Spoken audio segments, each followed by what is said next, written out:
साथियों, आज राजस्थान में जो घटनाक्रम हुआ वो आप सब ने देखा और आप सब इस बात को जानते हो कि राजस्थान में आज से 29 दिन के बाद चुनाव है विधानसभा के। विधानसभा का चुनाव घोषित हो चुका है। आचार संहिता राजस्थान में और अन्य राज्यों में लग चुकी है और आज ही के दिन भारत सरकार की जो एजेंसीज हैं उन्होंने जो कार्रवाई करी है जयपुर में और अन्य शहरों के अंदर, उन कार्रवाइयों की जो टाइमिंग है, जो उद्देश्य है और जो इंटेंट है वो पूर्ण रूप से संदिग्ध है। और ये मैं इसलिए कह रहा हूं कि जो एजेंसीज भारत सरकार की हैं उनका दुरुपयोग लगातार हो रहा है, ये अब जग जाहिर हो चुका है। लेकिन चुनाव संध्या से ठीक पूर्व, ठीक इलेक्शन से पहले जिस प्रकार से एजेंसीज को राजस्थान में छोड़ा गया है, कांग्रेस पार्टी के नेताओं को भयभीत करने के लिए, आतंकित करने के लिए,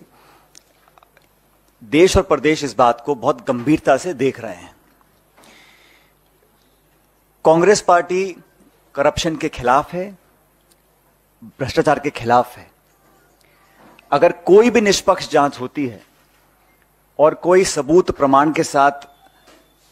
संदिग्ध पाया जाता है, उस पर कार्रवाई हो, इसके पक्ष में हम लोग हैं। लेकिन इलेक्शन में अपनी हार देखते हुए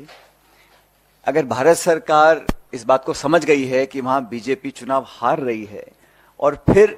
नेताओं को स्पेसिफिकली टारगेट कर बिना सबूत और तथ्य के कांग्रेस पार्टी के अध्यक्ष को जिस प्रकार से उनके अगर रेड डाली गई, उनको कोई समन नहीं, कोई बुलावा नहीं, कोई सबूत नहीं, और इस प्रकार की जो रेड डाली गई है वो सिर्फ एक संकेत देने के लिए दी गई है, मैसेज देने के लिए दी गई है कि अगर हम पॉलिटिकली कमजोर पड़ेंगे तो हमारा साथ देने के लिए नाना प्रकार की जो एजेंसीज भारत सरकार की हैं, चाहे वो सीबीआई है, ईडी है, इनकम टैक्स है, उनका हम दुरुपयोग करेंगे और लोगों के अंदर एक तरह का भय पैदा करने की हम कोशिश करेंगे। इसका कांग्रेस पार्टी पूरी तरह से विरोध करती है और मैं समझता हूं कि लोकतंत्र में पॉलिटिकल पार्टीज को अपने विजन, अपने मैनिफेस्टो, अपनी विचारधारा, अपने नेताओं की दम के ऊपर चुनाव लड़ना चाहिए। भारतीय जनता पार्टी सभी 5 राज्यों में फिलहाल पीछे चल रही है और मैं ऐसा मानता हूं कि जो आज की कार्रवाई है वो इस बात का स्पष्ट संकेत है। मुख्यमंत्री जी के बेटे वैभव गहलोत को जो समन दिया गया है वो भी आप जानते हैं। उन्होंने खुद कहा, वैभव ने, कि ये 12 साल पुराना कोई प्रकरण था और पोलिंग डेट अनाउंस होने के बाद अचानक से समन भेजा जाना,